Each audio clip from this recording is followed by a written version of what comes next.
네. 매크로 모르는 사람이 어딨어? 라고 생각을 하실 수도 있지만 저는 처음 이 세션을 보고 매크로?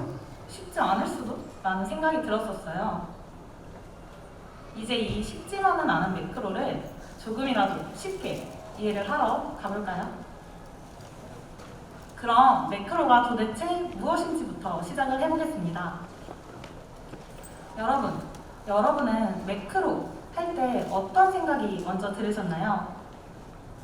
저는 어렸을 때 했던 게임에 채팅 매크로라는 것이 먼저 생각이 났어요. 이렇게 특정 키에 원하는 메시지를 작성을 해두면 게임을 할 때 지정된 키를 누르는 것만으로 채팅이 자동으로 작성이 되었었거든요. 사실 이것도 우리가 배울 매크로와 별반 다를 게 없어요. 이제 개발자의 입장에서 매크로의 정의를 한번 보겠습니다. 컴퓨터 분야에서 매크로의 정의는 특정 입력이 들어왔을 때 특정 출력으로 매핑되어야 하는지를 정의하는 규칙이나 패턴이라고 해요. 그리고 이러한 매핑 과정을 매크로 익스펜드, 즉 매크로 확장이라고 부릅니다. 자, 여기까지 왔을 때 저는 한 가지 의문이 들었는데요. 매크로? 그냥 우리가 늘 쓰던 함수로 정의해서 쓰면 되는 거 아닌가요? 하는 생각이었죠. 근데 그러면 스위프트가 매크로를 도입한 이유가 없겠죠. 매크로는 분명 함수와는 다른 짱짱한 기능을 가지고 있을 겁니다. 그럼 이번 챕터에서는 스위프트의 매크로라는 것이 왜 도입이 됐는지에 대해서 알아보도록 하겠습니다. 그 전에 혹시 멤버와이즈 이니셜라이저에 대해서 알고 계신가요? 다음과 같이 펄슨이라는 구조체를 하나 만들고 인스턴스를 생성하려고 하면 따로 작성하지 않았는데 이니셜라이저가 자동으로 제공을 해줍니다. 신기하지 않나요? 어떻게 이렇게 자동으로 제공이 되는 걸까요?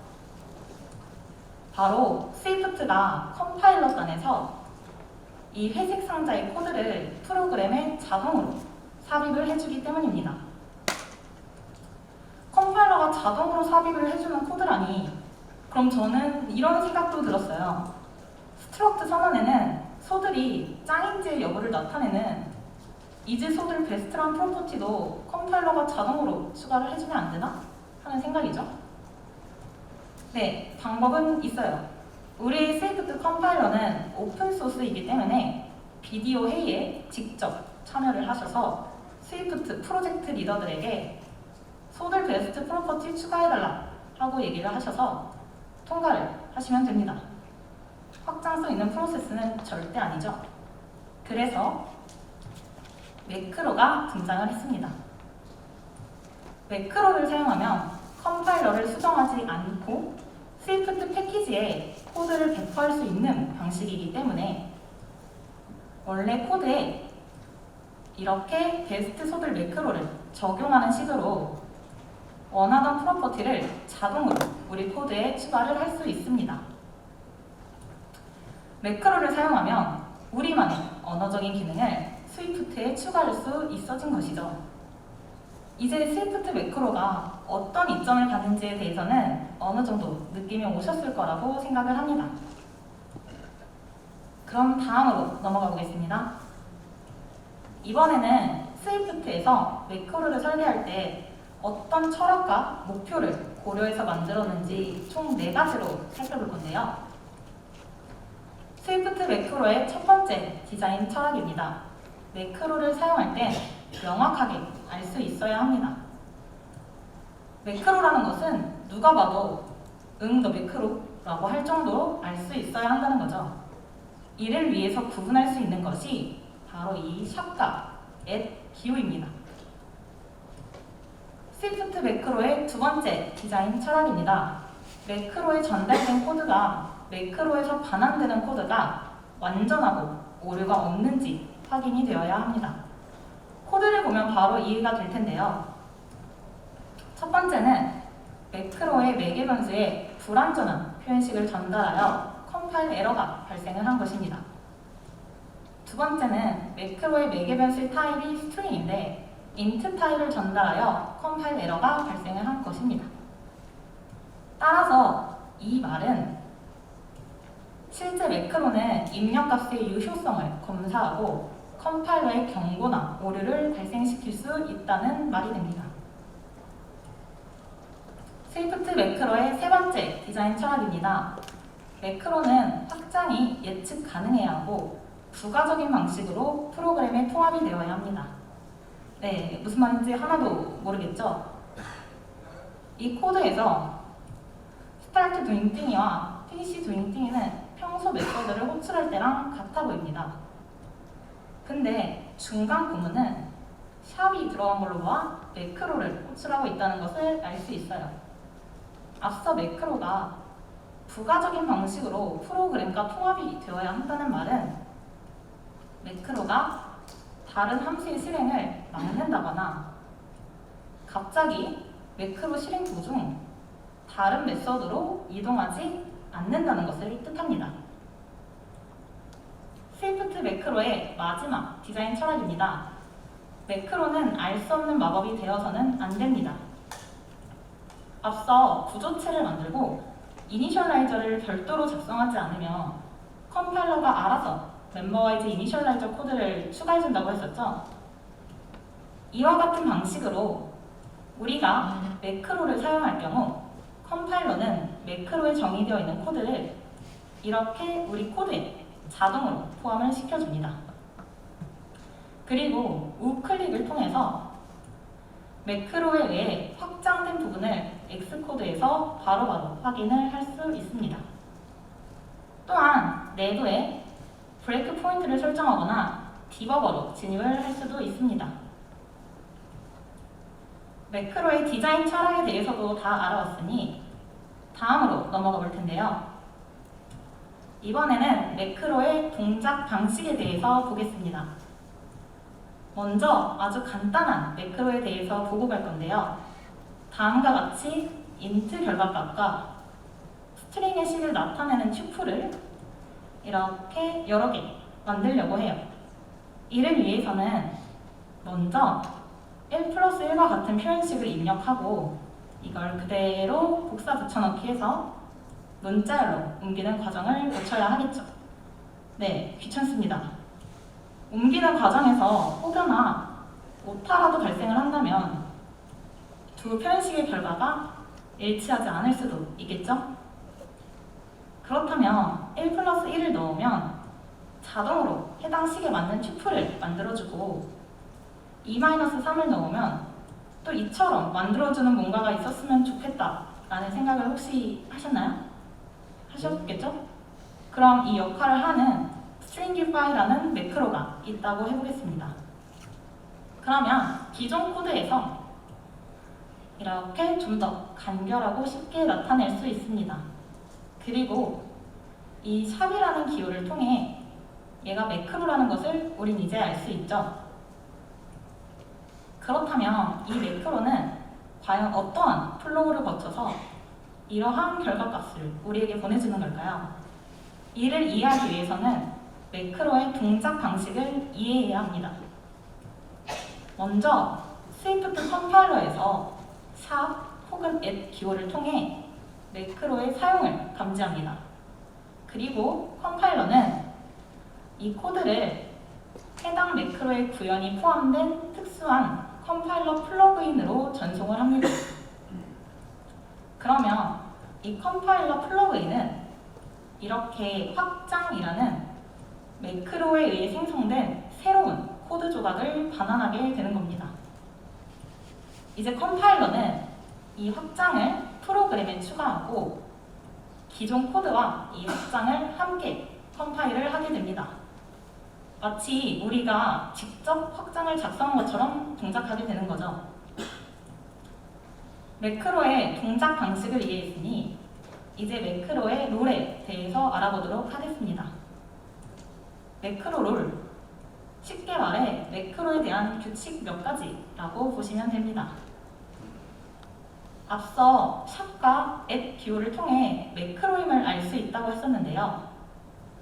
매크로의 종류는 크게 두 가지로 구분이 됩니다. 샵으로 시작하여 독립적으로 동작하는 프리스탠딩 매크로와 at으로 시작하여 타입, 함수 선언과 연관되어 동작하는 어태치드 매크로가 있죠. 먼저 프리스탠딩 매크로부터 보겠습니다. 앞서 봤던 예제에서 some unknown 매크로는 앞뒤에 메서드 사이에서 실행이 되지만 매크로는 이 메서드들과는 상관이 없었죠. 프리스탠딩 매크로는 그 자체로만 독립적으로 동작을 하기 때문입니다. 다음으로는 어태치드 매크로입니다. 예로 보면 add completion handler라는 매크로는 패치 아바타라는 메서드 선언부 위에 명시를 하게 됩니다. 그러면 당장 이 매크로가 무엇을 하는 매크로인지는 몰라도 패치 아바타라는 메서드와 연관이 되어서 동작을 한다는 것은 알 수 있는 거죠. 이것이 바로 어태치드 매크로입니다. 다시 정리하자면 매크로의 롤에는 크게 두 가지 종류가 있고 샵으로 시작하여 독립적으로 동작하는 프리스탠딩 매크로와 at으로 시작하여 타입, 함수 선언 등에 연관되어 동작하는 어태치드 매크로가 있다는 것을 알게 되었습니다. 자, 여기서 매크로의 역할이 끝이라고 하면 좋겠지만 아직 살펴볼 게 산더미입니다. 바로 프리스탠딩 매크로의 역할 두 가지와 어태치드 매크로의 역할 5가지가 남아있기 때문인데요.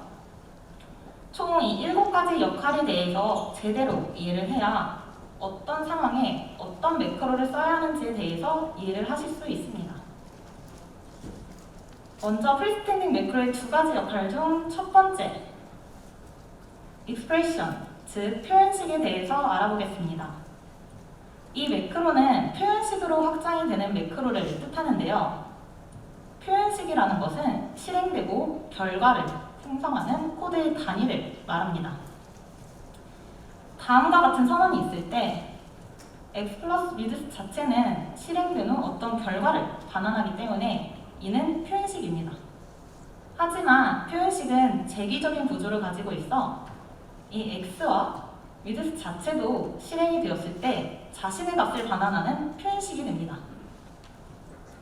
프리스탠딩 익스프레션 매크로의 중요한 포인트는 말 그대로 익스프레션, 즉 표현식 매크로이기 때문에 해당 매크로를 실행하고 났을 때 어떤 결과를 생성해서 반환해야 합니다. 예로 보면 다음과 같은 코드가 있을 때 다운로디드 이미지라는 옵셔널 타입의 값을 사용하기 위해서는 이처럼 가드렛 구문을 활용할 수 있습니다. 근데 만약 다운로드하는 이미지의 코드가 많아질 경우 위 코드는 계속 중복해서 작성이 돼야 할 것입니다. 만약 값이 없으면 알아서 에러 처리를 해주고 값이 있다면 언래핑된 값을 반환해주는 기능이 있었으면 좋겠는데 쉽지 않나요? 이 기능 매크로가 대신 해줄 수 있습니다. 매크로를 어떻게 만드는지는 뒤에 날츠님께서 자세히 발표를 해주실 거니 우린 누군가가 이 마법 같은 언랩 매크로를 만들어줬다고 합니다. 그럼 이제 언랩이라는 매크로의 파라미터로 옵셔널 타입의 이미지를 넘겼을 때 이미지가 딜일 경우 프리컨디션 페일러를 실행시키고 값이 있으면 해당 이미지에 언래핑된 값을 리턴을 할 것입니다. 앞서 프리스탠딩 익스프레션 매크로는 어떤 결과를 생성하여 반환한다고 했잖아요. 따라서 언래핑된 결과를 반환하는 언랩이라는 매크로는 프리스탠딩 익스프레션 매크로로 사용이 된 것입니다. 여기서 하나 더 짚고 가자면 매크로는 언랩이라는 어떤 메서드를 호출하는 것이 아니라 해당 매크로에 작성된 확장이라는 확장을 내 코드에 추가하여 컴파일하는 것이기 때문에 이런 코드가 우리 코드에 자동으로 추가가 되어 있는 것과 같습니다. 다음으로는 프리스탠딩 매크로의 역할 중 두 번째, 데클라레이션, 즉 선언 역할에 대해서 알아보겠습니다. 이 역할은 함수, 변수 또는 타입과 같이 하나 이상의 선언으로 확장이 됩니다. 이렇게 말하니까 말이 좀 어려운데 예시로 한번 보겠습니다. 2차원 배열의 인덱스를 이렇게 1차원 배열의 인덱스로 변환해주는 array 2D라는 배열을 선언한다고 해봅시다. 근데 만약 3차원 배열이 필요하게 되면 어떻게 될까요? 네, 이처럼 array 2D에서 아주 살짝씩만 바뀐 코드를 똑같이 선언을 해줘야 할 것입니다. 근데 4차원, 5차원, 6차원 배열까지 만들어달라 라고 하는 요청이 있으면 살짝씩만 바뀐 이 코드를 계속해서 선언을 해줘야 할 거예요. 이쯤 되면 자, 몇 차원인지 넘기면 알아서 해당 차원에 맞는 배열을 선언해주는 뭔가가 있었으면 좋겠다 하지 않으신가요? 네, 이럴 때 선언 매크로를 사용하실 수 있습니다. 어떤 멋진 개발자가 이 기능을 하는 makeArrayND라는 매크로를 만들어줬다고 합시다. 그럼 우리 이제 코드에서 해당 선언부를 다 생략하고 위처럼 선언 매크로를 사용하면 매크로에 의해 회색 부분에 array2d라는 확장이라는 코드 조각이 자동으로 우리 컴파일러에 포함이 되기 때문에 지저분하게 n차에 따른 배열들의 선언을 모두 해주지 않아도 되게 되는 겁니다. 어떤 결과를 생성하여 반환하던 표현식 매크로와 달리 선언 매크로는 단순히 선언을 대신 해주는 매크로이기 때문에 해당 매크로를 실행했을 때 어떠한 반환값도 없는 것을 볼 수 있습니다. 자, 이제 프리스탠딩 매크로의 두 가지 역할에 대해서 다 살펴보았으니 어태치드 매크로의 5가지 역할을 살펴보겠습니다. 어태치드 매크로는 어떤 선언과 연관이 되어서 동작을 한다고 했었죠. 먼저 첫 번째 역할입니다. peer라는 역할은 변수, 함수, 타입, 임포트와 같은 어떤 선언에도 첨부할 수 있으며 새로운 선언을 삽입할 수 있습니다. 네, 말이 너무 어렵죠? 정의는 너무 어려우니까 예제를 보면서 이해를 해보겠습니다. 이처럼 스위프트 동시성을 사용하는 라이브러리를 작성하고 있다고 해봅시다. 하지만 일부 클라이언트에서는 아직 이스케이핑 클로저로 컴플리션을 받는 기술을 사용하고 있기 때문에 완료 핸들러를 사용하는 API 버전도 이렇게 제공을 해주려고 합니다. 제공을 해주는 건 뭐 해주면 되죠. 어싱크 키워드를 제거하고 완료 핸들러를 추가하고 결과 타입을 이동시키고 비동기 버전을 이곳에서 호출을 하면 됩니다. 하지만 이 작업을 스위프트 동시성을 사용하는 라이브러리마다 수동으로 다 작성을 해야 한다면 꽤나 귀찮은 작업이 되겠죠. 따라서 이런 경우에는 어태치드 peer 매크로가 적합합니다. 늘 그렇듯 매크로가 어떻게 구현이 되는지는 지금은 몰라도 됩니다. 다만 누군가 그런 멋진 매크로를 제공해줬다는 것만 알면 됩니다. 자, 누군가 완료 핸들러 메서드를 만들어주는 add completion handler라는 매크로를 새로 만들어줬다고 합시다. 그럼 이제 완료 핸들러가 만들어줬으면 좋겠는 메서드 위에 이렇게 해당 매크로를 첨부를 해주면 매크로는 원본과 동등한 완료 핸들러 기반의 메서드를 자동으로 생성하고 본문을 작성합니다. 이것이 어떠한 선언에도 첨부가 될 수 있으며 새로운 선언을 삽입하는 peer 매크로입니다. 다음으로는 어태치드 매크로 중에 액세서 매크로의 역할에 대해서 알아보겠습니다. 액세서 매크로는 변수와 서브스크립트에 추가될 수 있으며 get, set, reset, didset 등의 접근자를 추가할 수 있습니다. 예시로 보겠습니다. 위 코드와 같이 person이라는 부도체 안에 딕셔너리라는 프로퍼티가 있고 getter랑 setter를 통해서 딕셔너리 필드에 접근하는 name, height라는 프로퍼티가 있다고 가정을 해보겠습니다. 필드에 접근하는 프로퍼티가 이처럼 한두 개일 정도에는 단순하겠죠. 근데 프로퍼티가 많으면 많아질수록 이 반복되고 지루한 getter, setter를 계속해서 작성을 해야 할 것입니다. 이때 이를 해결하기 위해 변수나 서브스크립트에 getter, setter 등의 접근자를 추가해주는 attached accessor 매크로를 사용하실 수 있습니다. 누군가 딕셔너리 프로퍼티에 getter, setter를 만들어주는 딕셔너리 스토리지라는 매크로를 만들어줬다고 가정을 해보겠습니다. 따라서 이제 각 프로퍼티 앞에 이렇게 딕셔너리 스토리지라는 매크로를 첨부해주면 액세서 매크로가 알아서 게터랑 세터를 생성을 해주는 겁니다. 다음으로는 멤버 어트리뷰트 매크로의 역할에 대해서 알아보겠습니다. 멤버 어트리뷰트 매크로의 경우 타입이나 익스텐션에 첨부되며 첨부된 멤버의 특성을 추가를 할 수 있습니다. 네, 정의는 언제 봐도 참 어려운데 예제로 보면 아주 쉽습니다. 이번에는 이미 있는 딕셔너리 스토리지라는 매크로에 이렇게 멤버 어트리뷰트의 역할을 추가할 수 있는데요. 이렇게 할 경우 딕셔너리 스토리지는 한 가지 역할을 더 갖게 되는 겁니다. 어떤 타입의 딕셔너리 스토리지를 이렇게 적용하면 안에 있는 멤버들에도 이렇게 어트리뷰트가 붙게 되는 거죠. 그러면 아까 생성된 액세서 매크로에 의해 자동으로 게터 세터를 생성해 줍니다. 다음으로는 멤버 매크로 역할에 대해서 알아보겠는데요. 이 매크로는 타입이나 익스텐션에 첨부되어 새로운 메서드, 프로퍼티, 이니셜라이저 등을 추가할 수 있습니다. 앞서 코드를 줄일 만큼 줄였다고 생각하시겠지만 아직 더 줄일 수 있습니다.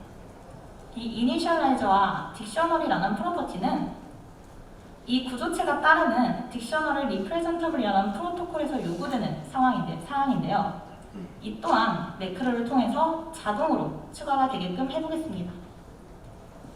이번에도 새로운 매크로를 선언하는 것이 아니라 기존 딕셔너리 스토리지 매크로에 새로운 어태치드 멤버라는 역할을 추가해서 조립을 해보는 건데요.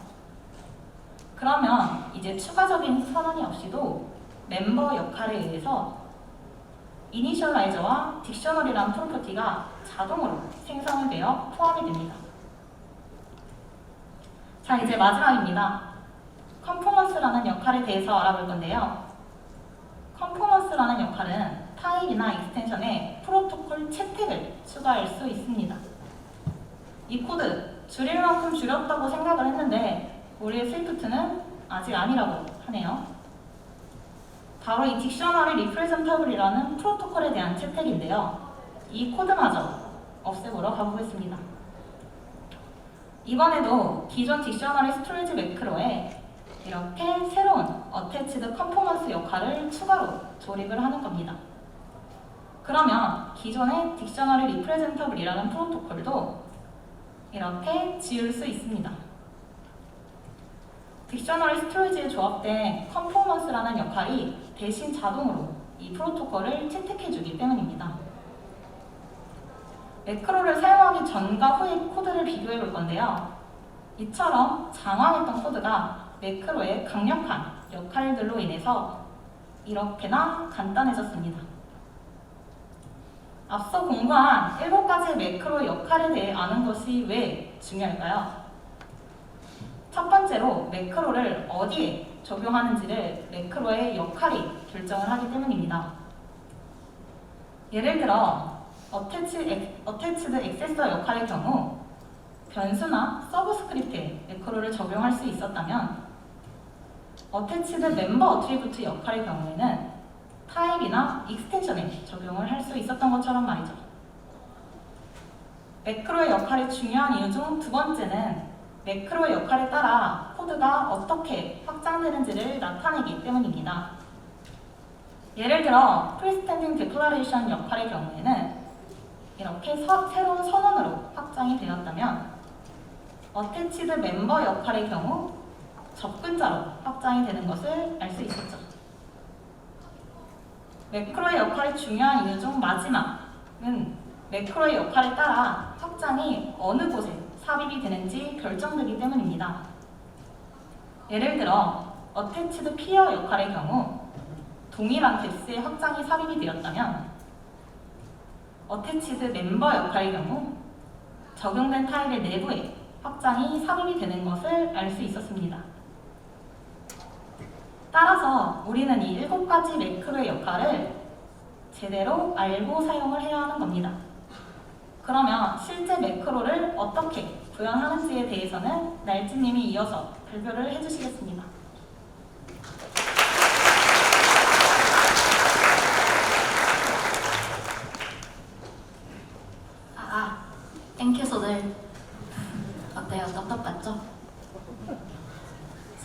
이제부터 여러분이 원하시던 실제 코드를 보게 될 건데요. 제가 이 부분을 맡게 된 이유는 가위바위보 졌습니다.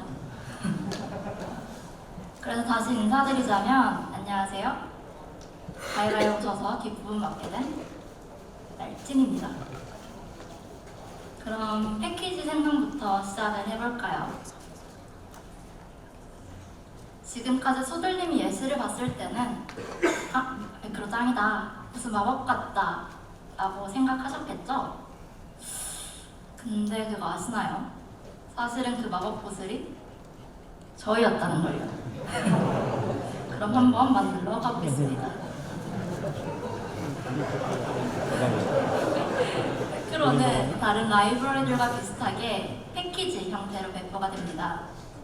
그렇기 때문에 파일, 뉴, 패키지를 클릭하고 이렇게 스위프트 매크로를 클릭해줍니다.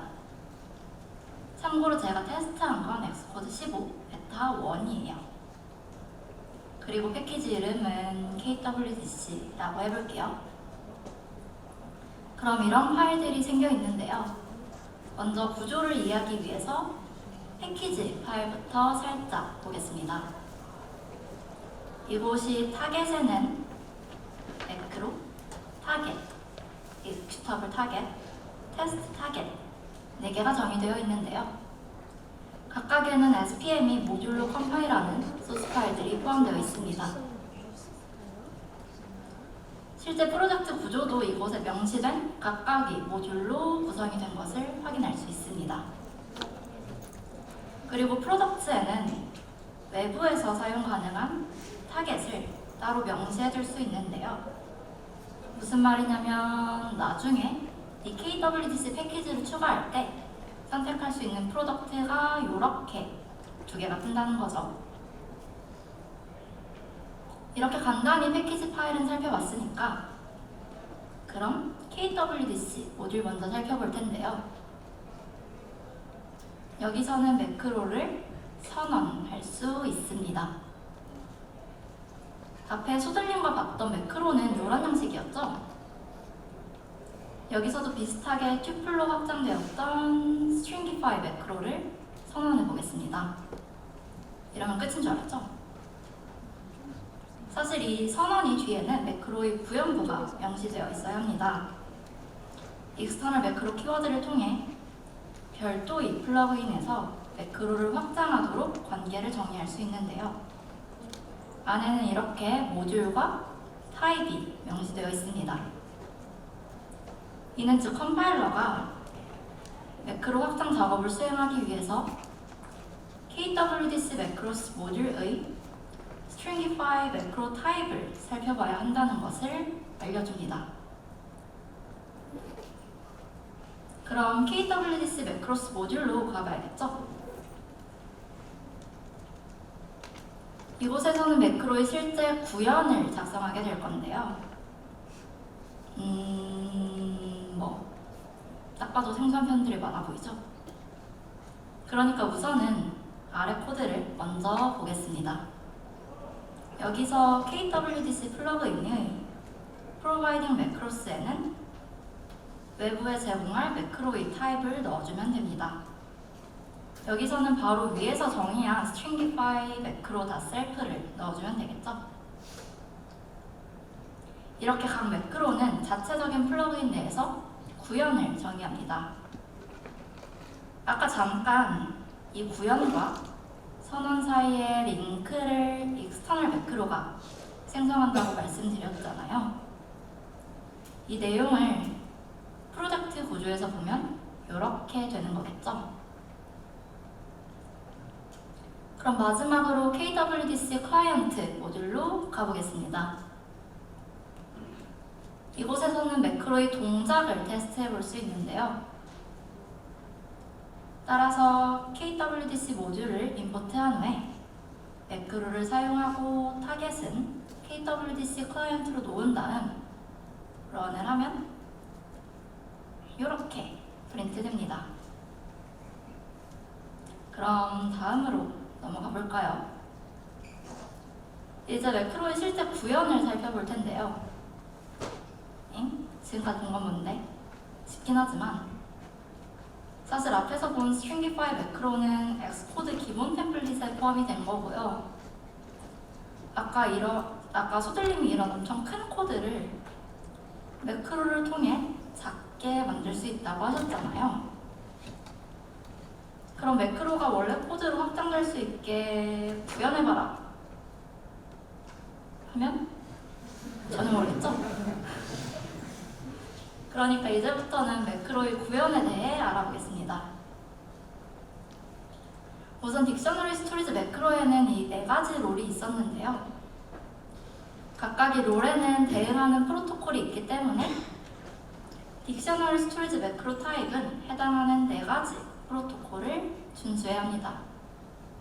하지만 여기서는 구현이라는 핵심에 집중하기 위해서 지금은 멤버 매크로에만 집중을 해볼 텐데요. 이 프로토콜은 많은 롤 중 어태치드 멤버 롤이 요구하는 프로토콜입니다. 아까 소들님과 살펴봤던 이 멤버 매크로에서는 스트럭트에 적용을 함으로써 이니셜라이저와 프로퍼티를 추가했었죠. 아까는 어떤 멋진 개발자가 이런 매크로를 만들어줬대 라는 것만 알면 된다고 했는데 그게 저희였대요. 그럼 매크로의 구현부로 와보겠습니다. 멤버 매크로 프로토콜은 익스펜션이라는 메소드를 구현해야 하는데요. 우선 여기서는 빈 대열을 반환하고 테스트를 먼저 작성해 보겠습니다. 테스트 코드에서는 애플에서 제공해주는 assert 매크로 익스펜션 함수를 통해서 매크로의 동작을 확인할 건데요. 먼저 첫 번째 파라미터로는 매크로가 붙은 원래 코드를 작성해 줍니다. 지금 테스트하려는 건 딕셔너리 스토리지 매크로를 person struct에 적용해 줄 때이죠. 그리고 두 번째 인자로는 매크로가 확장된 코드를 넣어주면 되는데요. 지금은 매크로가 이니셜라이저와 프로퍼티를 생성해야 합니다. 그리고 테스트를 실행하면 당연히 실패하는데요. 원인을 보자면 원하는 확장 결과는 이렇지만 저 마이너스 부분이 누락되었다고 알려줍니다. 당연하죠? 구현을 안 했으니까요. 따라서 이렇게 구현부를 채워보겠습니다. 한 줄씩 살펴볼까요? 실제 매크로의 구현은 스위프트 신텍스를 임포트하는 걸로 시작을 하는데요. 스위프트 신텍스는 소스 코드를 특별한 트리 구조로 표현을 합니다. 예를 들어 person 구조체는 struct decl 신텍스로 표현되는데 여기서 이 신텍스는 더 잘게 쪼개질 수 있습니다. 소스 코드에서 딕셔너리 스토리지는 attribute list 신텍스로 struct 키워드는 token syntax 키워드로 person은 token syntax identifier로 블록 안의 정보들은 member dec block syntax로 다시 나누어집니다. 그리고 이런 식으로 신텍스 트리를 파고들면 소스 파일이 결국에는 토큰으로 커버가 됩니다. 토큰은 이름, 키워드, 괄호와 같은 소스 파일의 특정 텍스트를 나타내며 공백 및 주석과 같은 주변의 사소한 정보를 포함합니다. 이렇게 매크로의 동작은 소스 코드를 스위프트 신텍스 트리로 파싱을 하는 걸로 시작을 합니다. 그리고 아까 언급한 스위프트 신텍스가 이 작업을 도와주는 거죠. 그 다음으로 스위프트 신텍스 매크로스는 매크로 작성에 필요한 프로토콜과 타입을 제공합니다. 마지막으로 스위프트 신텍스 빌더는 신텍스 트리 구성을 위한 편리한 API를 제공하는데요. 얘 없이도 매크로를 작성할 수는 있지만 사용하는 게 훨씬 편리합니다.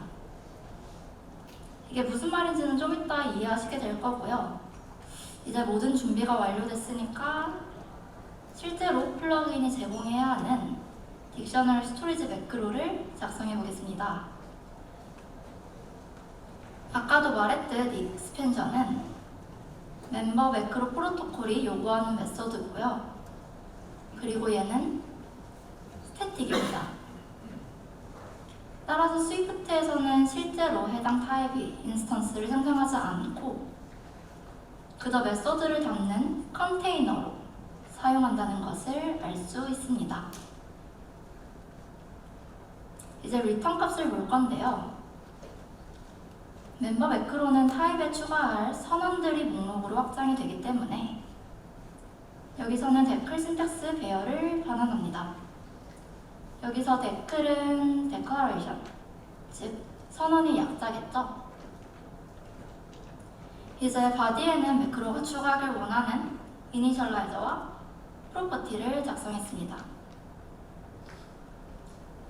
이렇게 매크로가 생각보다 간단하게 완성이 되었는데 근데 얘만 떼서 보면 데클 신텍스가 아니라 그냥 스트링을 반환하잖아.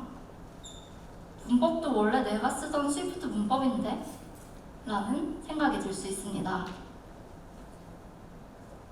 하지만 이 스트링은 데클 신텍스가 예상되는 위치에 작성이 되어 있기 때문에 스위프트는 파서에게 해당 코드를 데클 신텍스로 변환해라 라고 요청합니다.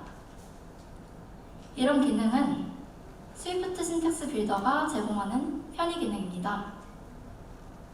하지만 나는 진짜 개발자라 라이브러리를 쓰지 않고 직접 신텍스 노드를 구성할 거야 라는 분도 계실 테니까 하나씩 살펴볼까요? 사실 저희 집중력도 떨어져가고 신텍스 노드를 구성하는 작업은 다루는 범위가 너무 크기 때문에 참고할 만한 몇 가지 소스를 말씀드리겠습니다. 하나는 Array Write Swift Macros 세션인데요. 이 세션을 통해 특정 소스 코드가 신텍스 트리로 어떻게 표현되는지 이해할 수 있습니다. 다른 하나는 스위프트 신텍스 패키지 문서를 살펴보는 거고요. 마지막으로 애플에서 소개하진 않았지만 스위프트 AST Explorer라는 페이지도 살펴볼 수 있습니다. 좋아요. 여기까지 좋습니다. 근데 이렇게 매크로를 만들어 놨더니 스트럭트가 아닌 이넘에 사용한다면요? 이넘은 저장 프로퍼티를 가질 수 없기 때문에 이에 맞는 에러를 발생시킵니다. 하지만 이 정보는 단순히 문법적인 오류를 나타내기 때문에 이넘에 적용할 때는 딕셔너리 스토리지는 스트럭트에만 적용할 수 있음 이라고 알려주면 더 좋을 것 같네요. 이러면 매크로 사용자들도 더 명확한 정보를 이해할 수 있겠죠? 그럼 에러를 잘 만들러 가보겠습니다. 이를 위해 지금까지 무시한 파라미터들 중 두 번째 파라미터인 데클러레이션을 볼 건데요. 여기에는 만약 매크로를 스트럭트에 적용했다면 스트럭트 데클 신텍스가 들어오고 매크로를 이넘에 적용했다면 이넘 데클 신텍스가 들어옵니다. 따라서 이렇게 코드를 추가해 볼 건데요. 여기서 하고 있는 일은 데클러레이션이 struct 데클 신텍스인지 체크를 하고 아니라면 미리 정의해둔 another struct 에러를 수령합니다. 그럼 사용하는 쪽에서는 이런 식으로 미리 정의해둔 에러가 뜨게 됩니다. 하지만 사실 우리가 원했던 건 더 정교한 에러였죠. 이를 위해서는 우선 Swift Diagnostics를 임포트합니다. 그러면 이렇게 진단이라는 뜻을 가진 다이어그노스틱을 생성할 수 있는데요. 여기에는 최소한 두 가지 정보가 필요합니다. 첫 번째는 오류가 발생한 신텍스 노드로 이를 통해 컴파일러는 어느 줄을 잘못된 것으로 표시할지 알 수 있습니다.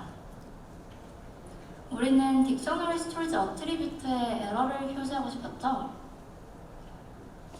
따라서 익스펜션 함수의 첫 번째 인자인 노드를 그대로 남겨줍니다.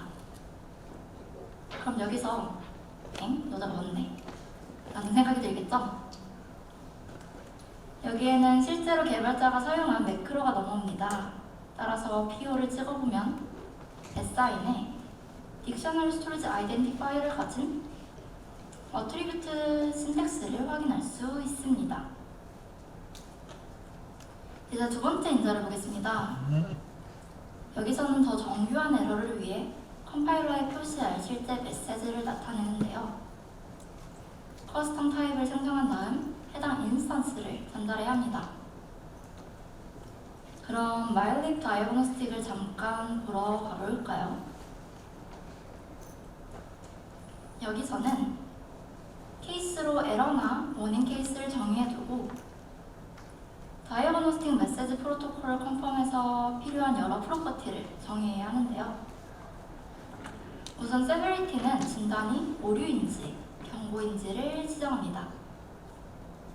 메시지는 실제 오류 메시지를 생성하고요. 마지막으로 다이어그노스틱 ID의 도메인에는 플러그인이 모듈 이름을 사용하고 ID에는 고유한 에러 코드 문자열을 사용합니다. 참고로 저는 여기서 우선 편의상 이놈의 로우 밸류를 사용했어요.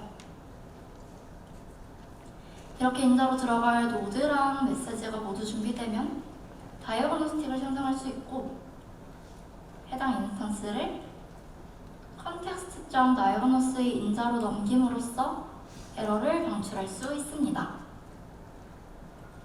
참고로 여기서 context는 함수의 세 번째 파라미터로 매크로 구현이 컴파일러와 커뮤니케이트 할 때 사용됩니다.